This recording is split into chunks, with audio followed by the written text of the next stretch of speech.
a la nariz, per se. Vamos, ahí va.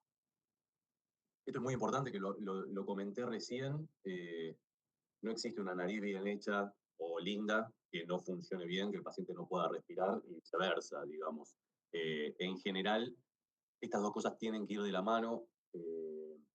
A mí me ha tocado desde el lado de la plástica escuchar cirujanos plásticos que dicen yo solo trabajo sobre la estética y otorrinos que dicen yo solo trabajo sobre la función. Si uno trata esa región anatómica, uno debería tratarla de forma integral, trabajar sobre estética y función.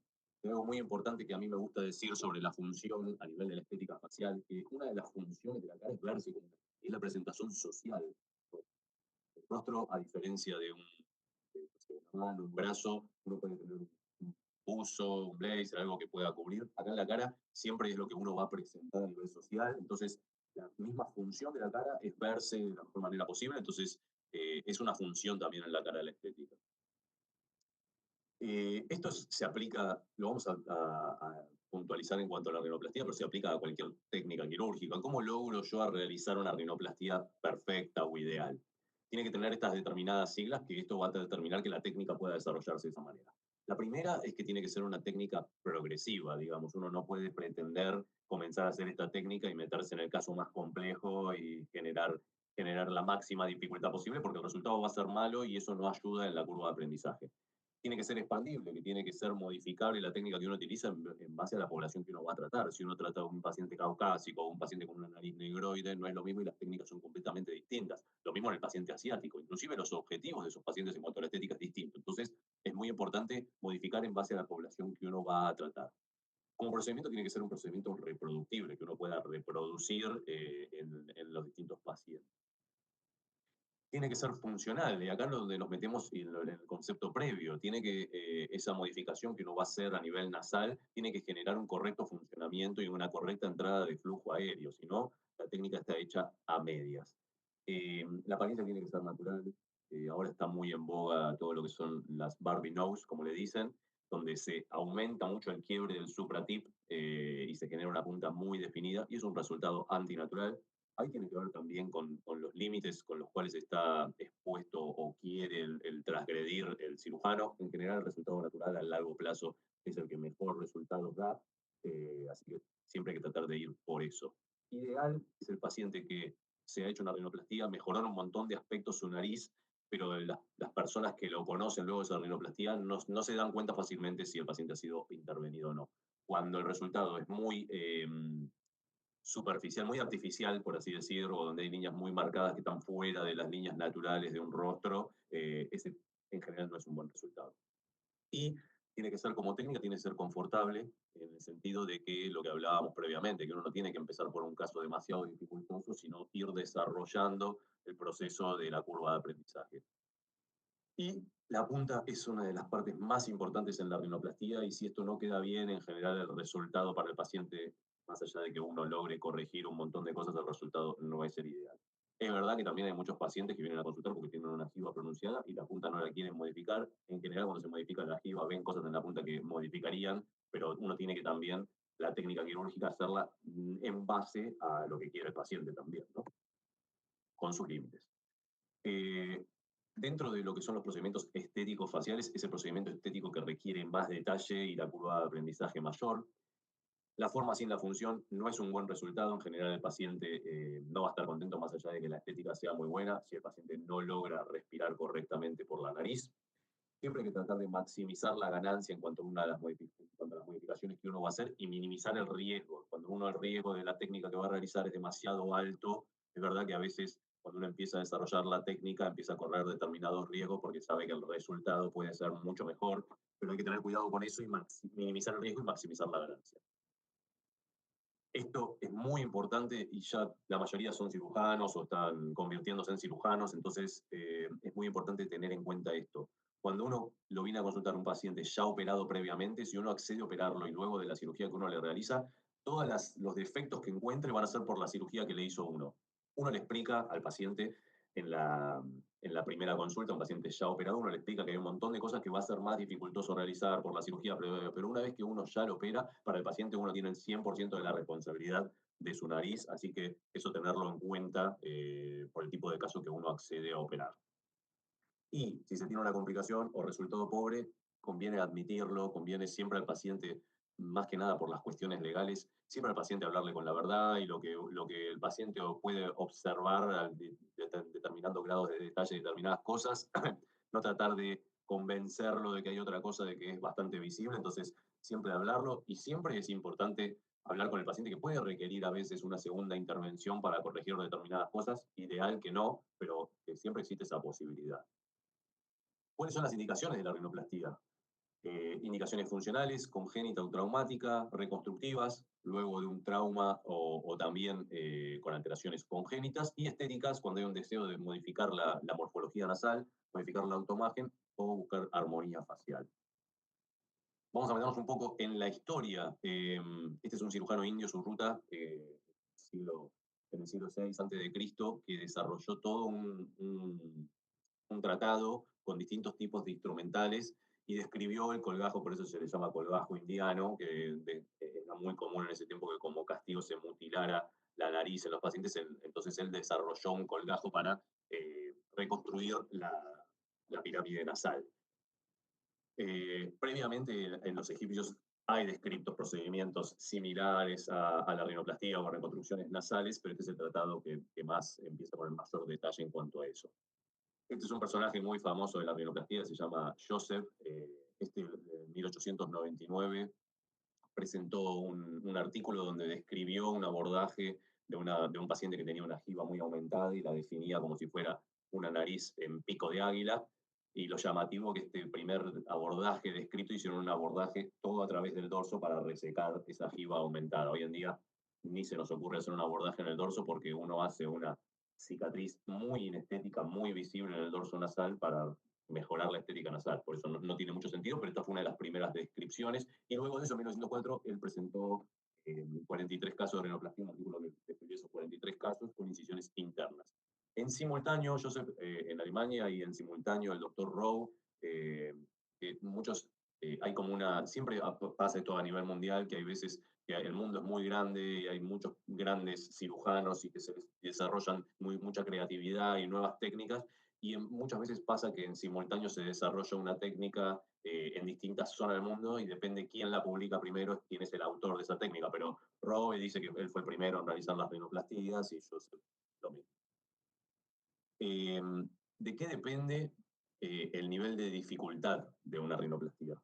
Depende de su anatomía, de la estética que uno quiera lograr y que el paciente posee, de los objetivos del paciente, porque hay veces que hay puntas que son muy difíciles de mejorar y el paciente lo único que quiere es modificar el dorso, entonces en ese caso el objetivo del paciente disminuye la dificultad de la técnica y el tipo de técnica que uno va a utilizar. La anatomía de la nariz es compleja y sobre todo es compleja por las estructuras. Es muy importante cuando uno hace rinoplastia hacer un análisis clínico muy detallado, pero también hay que hacer un análisis tomográfico porque lo que uno va a modificar para modificar la estética nasal es las estructuras nasales, cartílagos, huesos propios nasales. Entonces es muy importante ese análisis y ese análisis es muy importante para después lograr una buena funcionalidad. Uno tiene que evaluar si hay un desvío septal, uno tiene que evaluar que esas cosas se pueden traducir también en la estética nasal. Y después tiene que evaluar si hay hipertrofia de los cornetes, porque esas cosas son las que van a delimitar si después el paciente va a poder respirar bien después de la rinoplastia. Acá a grandes rasgos vamos a definir subunidades de la nariz. La unión nasal frontal, este ángulo y este punto se le determina como radix. Ese punto a veces no está bien marcado, entonces hay que hacer una resección o un raspado a ese nivel. Esto es el dorso nasal, que vemos acá marcado en el 18. Previo a la punta, que es lo que vemos marcado en el 19, está este sector que se le llama supratip, y por lo general ahora lo que se está buscando es definir ese supratip para que quede un poco más definida la punta, porque cuando nosotros marcamos el supratip queda con mayor definición la punta nasal, y después el reborde de los cartílagos alares y la región paranasal. Acá desde un punto de vista inferior vemos esta región que es central, que es la columela, que por lo general el abordaje abierto, que ahora lo vamos a desarrollar, es la región que se incide, y después las narinas con su inserción y la base nasal, que determina el ancho nasal. A nivel de tejidos cartilaginosos y óseos tenemos el septum cartilaginoso y el septum óseo, que formado por la placa perpendicular del etmoides. Los huesos propios nasales, que son los que vemos acá, que son por lo general donde hacemos la osteotomía para después hacer la nariz más fina en cuanto al dorso y la base del dorso. Los cartílagos nasales, estos son los cartílagos alares, que son los que definen la punta. Ahora vamos a ver qué modificaciones hacemos en los cartílagos nasales. Cartílagos triangulares, sobre arriba, este ligamento que ven acá es el ligamento de Scroll, que luego vamos a definir con un poquito más de detalle. Y después el septum, que va todo por dentro, acá en la base, en el centro de la nariz. Estos son los huesos propios nasales, que vemos ahí hacia arriba. Lo mismo repetido visto desde el perfil. Este artículo es muy bueno, se los recomiendo, de Daniel, que describe todos los ligamentos que generan el soporte de la punta en la rinoplastia. Y por lo general nosotros hacemos, cuando en la rinoplastia abierta hacemos mucha disección de estos ligamentos y después hay que irlos reconstruyendo para lograr ese soporte en la punta que uno busca. Este es ligamento intercrural. Después acá vemos el ligamento interdomal, ligamento piriforme que une la crura lateral, la porción del cartílago alar lateral, lo une al proceso de la maxila, y después el ligamento de Scroll. Todos estos ligamentos le dan esa estructura a la punta y la mantiene, y es muy importante tener en cuenta estas estructuras anatómicas en la disección y en la reconstrucción de la punta. Y este otro ligamento, que es un ligamento muy importante, que es del ligamento de Pitangui, que le da el soporte y la definición a la zona del supratipe. Entonces es muy importante reconstruir este ligamento en el cierre de la intervención para lograr esa definición. Vascularización nasal, hay la arteria nasal lateral, dorsal, en general la mayoría son provenientes de la arteria facial. ¿Cuáles son los niveles de dificultad según Daniels? Esto es un libro de texto de rinoplastia que es muy bueno y lo utilizo para definir distintos tipos de niveles de dificultad en base a la nariz que uno va a abordar. El nivel 1 en general tiene que ver con requerimientos. Los requerimientos del paciente son una jiba en el perfil, un dorso ancho y una punta poco definida. En cuanto a la deformidad del paciente, el ancho alar está dentro de la distancia intercantal, entonces no hay que modificar el ancho de la base nasal, y en general puede no requerir injerto. En nivel 2, los requerimientos del paciente son muy similares y en este caso hay una punta cuadrada con soporte alar. En general, en este tipo de nivel 2, el ancho supera la distancia intercantal y la complejidad quirúrgica aumenta en relación al nivel 1. Y el nivel 3, acá sí, como requerimientos hay grandes deformidades. En general, estos son los casos donde el paciente tiene pérdida de la autoestima en relación a la morfología nasal suya. Y hay gran ancho alar, estos son las narices negroides tipo étnicas, y en general en estas narices tipo negroides los alares son muy pequeñitos. Entonces no se hace ningún tipo de resección en esos cartílagos alares, sí la reconstrucción y reposicionamiento. Este tipo de narices siempre requiere injerto. Eh, Muy importante cómo hacemos el análisis fotográfico de los pacientes en la rinoplastia. Uno tiene que tener estandarizado las fotografías que uno va a tomar. Ideal siempre tener una cámara, buena iluminación, pero más allá de si uno tiene esas herramientas o no, guiarnos por protocolos y siempre seguir esos protocolos y sacar el mismo tipo de fotos en todos los pacientes y tener todas las visiones de esa nariz para permitir planificar y para permitir después evaluar resultados. Fotografía primero de frente. En el frente también hacemos una visión inferior y una visión superior, que eso lo hacemos con el paciente inclinando la cabeza.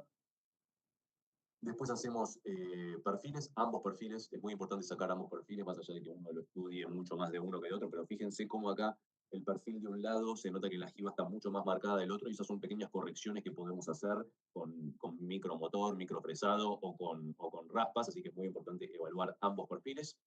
Y después las fotos de medio perfil, donde se pueden ver todas las características de la nariz en una sola fotografía: dorso, punta, bases alares, así que es muy importante también las fotografías de medio perfil. Siempre estandarizar este estudio fotográfico nos permite evaluar resultados, y cuando uno documenta a los pacientes, más allá de que uno comparta sus resultados para que la gente vea cuáles son sus resultados, es muy importante para nosotros como profesionales hacer este seguimiento de documentación, porque esto nos permite también mejorar en nuestros resultados y en nuestras técnicas quirúrgicas. Muchas veces cuando uno saca las fotos postoperatorias ve determinados detalles que uno recuerda que en el momento intraoperatorio, y después puedes analizar y pensar en qué podrías haber corregido para mejorar determinado detalle. Vamos a las mediciones que uno realiza para evaluar hacia dónde quiere llevar las correcciones que uno va a hacer en la nariz. Este es el ángulo columelo-labial, que en las mujeres está cerca del 100 y en los hombres cerca de 90. Esos son los objetivos que uno busca cuando va a hacer correcciones estéticas. Las mediciones del ancho de la base nasal, fíjense acá que yo trazo dos líneas verticales. que pasan por el canto interno. Habitualmente cuando uno tiene una nariz muy ancha, la base de la nariz excede el canto interno. Fíjense que acá en este tipo de medición, acá la base de la nariz no hay que hacer ningún tipo de modificación porque se mantiene alineado con el canto interno. El ángulo nasomentoniano, esto es un ángulo que pone también, está entre 120 y 132. Acá pone mucho en vereda el tema del mentón y el posicionamiento del mentón, que eso define un poco, pero yo lo utilizo más para el mentón que para la nariz, pero está descrito también en la evaluación nasal. El ángulo nasofrontal, muchas veces el radix hay que profundizarlo porque el ángulo está prácticamente nulo, entonces uno tiene que profundizar para mejorar esa definición a nivel del dorso y lograr esa curvatura a nivel del dorso que uno va a buscar. Y en cuanto al análisis inferior, fíjense que acá la proyección, no, no es la proyección, perdón, acá lo que es la definición de toda la pirámide nasal, la punta debería ser un tercio de los 2 tercios totales que después tenemos en la base. Esto es para medir la proyección de la punta, la, la distancia del punto A, que debería ser un 50-60% de AB. Eso para definir hacia dónde queremos proyectar la punta. Nos metemos en la técnica quirúrgica. En este caso es muy importante el instrumental y hay instrumental específico. Sobre todo, van a ver ahí las primeras tijeras delicadas que están viendo, son muy importantes para todo lo que es la disección de los cartílagos alares, que son muy delicados. Por lo general, uno de los pasos más importantes en la rinoplastia es la disección del pericondrio de esos cartílagos alares, que eso me va a permitir después modificar la morfología de manera ideal. Y después estas tijeras anguladas son muy importantes cuando uno hace resecciones cartilaginosas, y las raspas. Estas raspas son súper importantes para mejorar la definición a nivel del dorso. Eh, Después también hay mucho instrumental específico y también mucho instrumental que todos manejamos habitualmente, como son legras, escoplos. Esos escoplos tienen algunas cosas específicas. Por ejemplo, este escoplo que ustedes ven acá, que tiene una determinada muesca, cuando uno hace osteotomías laterales, uno utiliza esa muesca para ir haciendo la guía subcutáneamente y ir corrigiendo las osteotomías. Estos dos son instrumentales también que son específicos para trabajar sobre la nariz. El que ven a la derecha es el espéculo de Killian, que habitualmente puede tener ese tope que ven ahí, que es una rosca que permite eso mantenerlo abierto y traccionado. Es muy útil porque permite separar, apretando, permite separar hacia ambos lados. Entonces es como si uno tuviera 2 separadores y uno cuando hace la disección del septum cartilaginoso, utilizando ese espéculo, tenemos una visión muy buena. Y este separador que se llama de Aswich, que cuando uno hace un túnel en el dorso, lo coloca y después eso permite tener una visión a todas las estructuras nasales. ¿Cómo se hace la anestesia? Bueno, esto es bastante debatido. A mí en general, van a ver, este caso que voy a mostrar es un caso que se ha hecho con sedación. En general a mí esta intervención me gusta hacerla con anestesia general porque, no porque el paciente sufra dolor, pero en general cuando uno hace osteotomías, ahora se está haciendo mucho con el piezo eléctrico que al paciente no le genera molestias, pero cuando uno hace con escoplo las osteotomías, el tema es que esos golpes el paciente le resuenan en todas las cavidades neumáticas del macizo facial. Entonces, pese a que uno esté anestesiado, la sensación no es muy linda y por lo general los pacientes que se operan de esta manera les queda un recuerdo bastante traumático de la rinoplastia, cuando en realidad es uno de los procedimientos que menos dolor genera y el postoperatorio suele ser muy bueno. Por eso conviene que también el intraoperatorio sea bueno, si uno puede.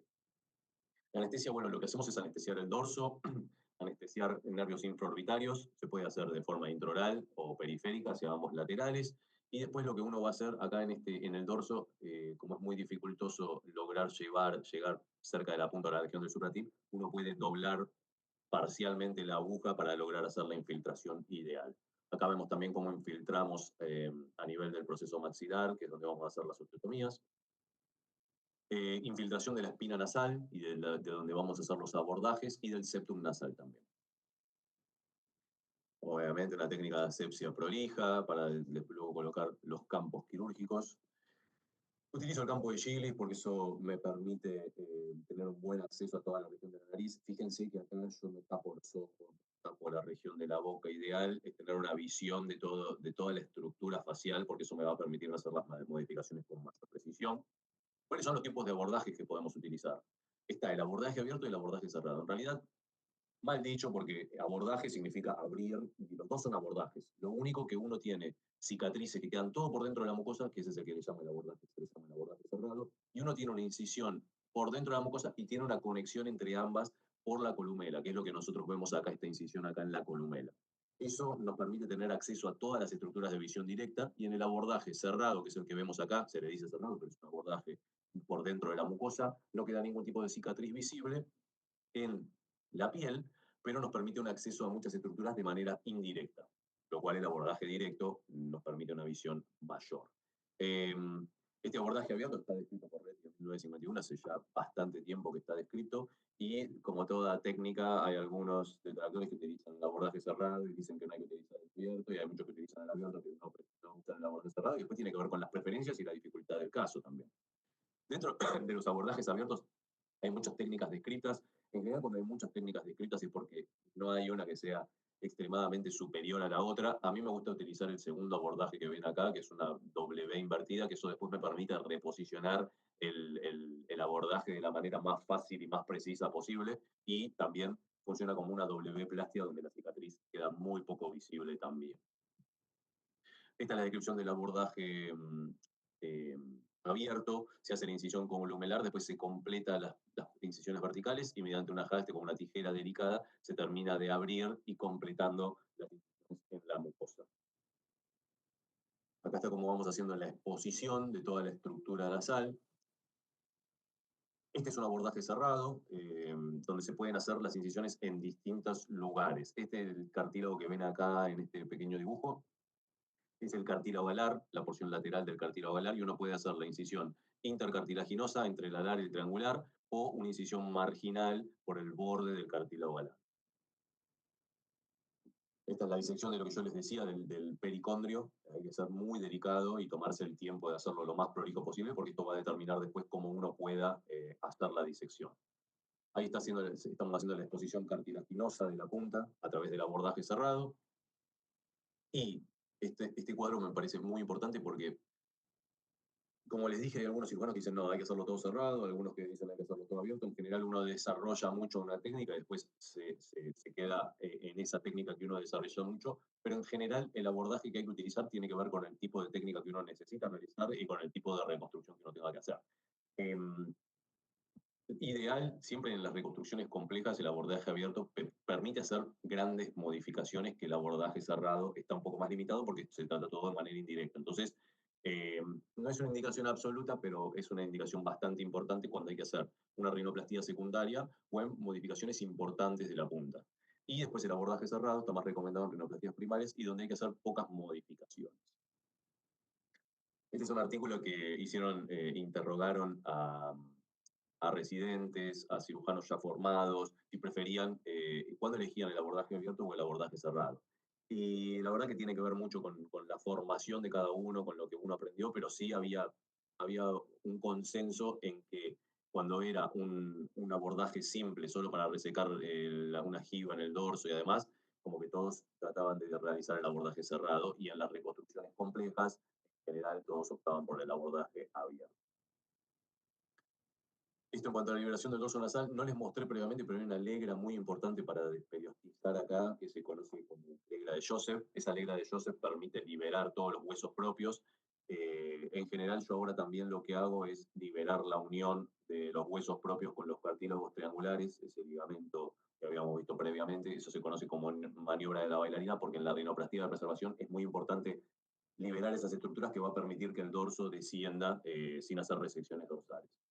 Esto es la reducción dorsal, que es la técnica clásica en donde se reseca esa jiba y después se trabaja con raspas. Hoy en día lo que se desarrolló mucho es trabajar esto con, en vez de hacer resecciones, hacer liberaciones del dorso, y con las osteotomías, descender todo el dorso sin hacer resecciones, donde disminuye la jiba y el resultado estético es mucho mejor. Ahí se inicia la parte cartilaginosa con tijera y después se completa con el escoplo y se reseca la porción ósea también a nivel de la jiba. El raspado dorsal, esto para liberar las perezas. Y fíjense acá, estos son los tipos de osteotomías que realizamos, que esto lo que permite es afinar el dorso, y disminuir el ancho del dorso nasal. Estas osteotomías hoy en día se realizan con piezo eléctrico a través del abordaje abierto, que eso permite de que haya menor edema, menor hematoma en el postoperatorio. Muy importante completar esta osteotomía transversal, porque esto es lo que permite después descender todo el dorso en la rinoplastia de preservación, pero básicamente la osteotomía lateral es la que siempre se realiza y se realizó. Fíjense que acá en este video estoy mostrando cómo se puede hacer la osteotomía lateral con un escoplo muy pequeñito por un abordaje externo que genera menor sangrado tipo epistáxico. Pero en general las osteotomías las hacemos todas por adentro y evitamos esta pequeña cicatriz. Esto es la exposición de los cartílagos alares mediante el abordaje cerrado. En general, excepto en las narices que hablábamos, negroides, donde hay atrofia de los cartílagos alares, la falta de definición de la punta nasal cuando es globosa tiene que ver con que hay un exceso de ese cartílago alar en el ancho. Entonces, lo que se hace es una resección de la porción cefálica del cartílago alar. Ahí tenemos el cartílago alar en una incisión tipo delivery, cuando se da vuelta para hacer la resección cervical cefálica, perdón. Y en los casos donde hay una columela colgante, lo que hay que hacer es una resección del septum para evitar esa columela colgante. Este paso en la rinoplastía debe ser el último, que es cuando uno tiene que corregir el ancho de la base nasal. Ayer en alguna de las charlas que mostré, hay un caso donde había un aumento de la base nasal por un avance del maxilar y cómo hicimos la corrección del ancho de la base nasal con este tipo de incisiones. Hay un montón de incisiones descritas y tiene que ver con que si uno quiere disminuir el ancho de la base nasal de todo lo que es la piel de la base nasal o si uno quiere disminuir el diámetro de la narina. Y eso tiene que ver a veces con correcciones de asimetrías que uno a veces debe corregir.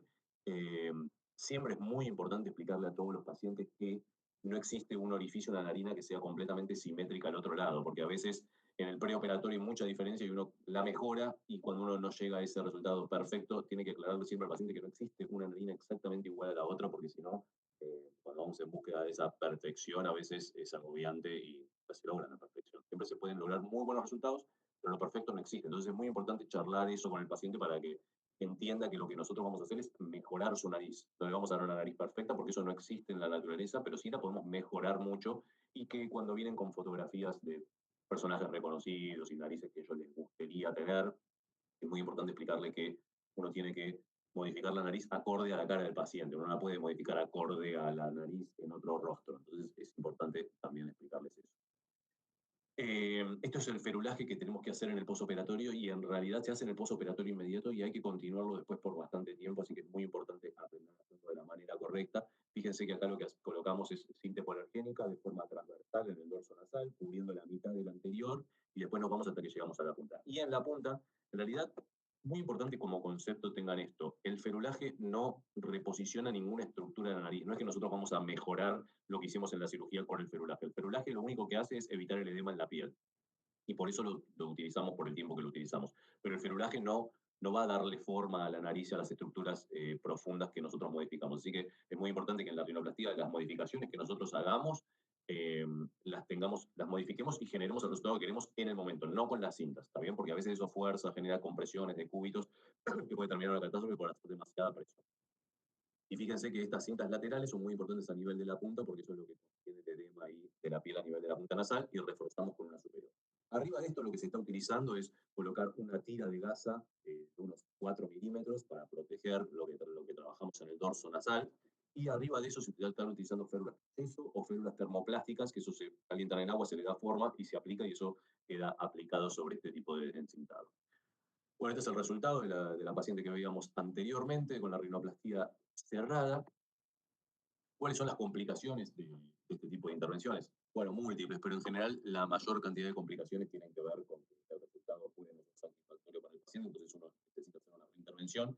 Y hay otro gran punto de pacientes que la complicación que tienen es que pueden tener una alteración de la vía aérea y alterar la vía aérea, entonces ser muy consciente de disminuir la hipertrofia de los cornetes, hacer luxación del cornete óseo y centrar el septum para lograr una buena entrada de aire. Como complicación en ese tipo existen las sinequias, donde hay una cicatriz que empieza a ser aumentada y afecta la válvula interna y eso puede generar un defecto respiratorio bastante importante. Bueno, hasta acá llegamos con la clase de rinoplastia. A ver, ahí va. Ahí estamos. Excelente. Bueno, muchas Hay mucho preguntas. más para hablar, pero bueno, pues es un resumen de lo que serían las técnicas más importantes. Sí, y dificilísimo también poder hacer también un resumen de algo tan que nada, podríamos estar días hablando. Sí, sí, lleva mucho detalle, hay muchas cosas y todo el tiempo van avanzando las técnicas y mejorando. A mí me da un poco de gracia, esto no lo comenté en la clase, pero empezaron a usar el piezo eléctrico en la rinoplastia para hacer la osteotomía lateral. Y eso Ujú. generaba mucho menos edema, mucho mejor posoperatorio. Pero a mí me daba gracia porque para hacer levantamientos de seno el piezo eléctrico se utiliza hace 20 años. Hace un montón que se utiliza esa tecnología. Pero ahora el profesional que se dedica a hacer rinoplastia y hace esa rinoplastia de preservación y le llama ultrasónica porque utiliza el ultrasonido, en realidad la técnica de la rinoplastia es la misma, lo único que una parte de la osteotomía la hacen con el piezo eléctrico. Entonces, como que volvieron a renombrar la técnica diciendo que conocieron algo que en realidad en el ámbito quirúrgico y en la cirugía maxilofacial existía 20 años atrás. Pero bueno, son todas cosas que van sumando a la técnica, están buenísimas y ayudan a mejorar. Por eso, y eso viene de otras especialidades, el ultrasonido. Entonces, está bueno también ver qué hacen otras especialidades para ver en qué podemos nutrir lo que hacemos nosotros. Sí, y sin duda surge un poco de esta posibilidad que hay hoy en día que la verdad es que hay procedimientos que terminan siendo de distintas especialidades, ¿no? Entonces, eso termina, al fin y al cabo, lo que por ahí pueden pensar muchos, al contrario, termina siendo más enriquecedor para las técnicas porque cada uno desde su background, de la especialidad que viene, puede traer o aportar algo nuevo y está bueno. Digo totalmente.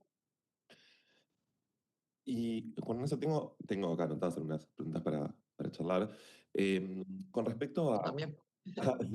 Ay, no, por favor, mira, empiezo. ¿Me, A me escuchaste? ¿Se escucha ahora? Sí, Se ahora escucha se escucha. perfecto. Ah, bien. Aprovecho que me escuchan entonces. Sí, sí, aprovecho ya que se te va. Me das la punta. No sé si hay alguno de los cursantes que tenga alguna pregunta o alguna pregunta por el chat. Le damos lugar a ellos. Y después te pregunto yo, aprovechando que tengo audio y sonido. Bien.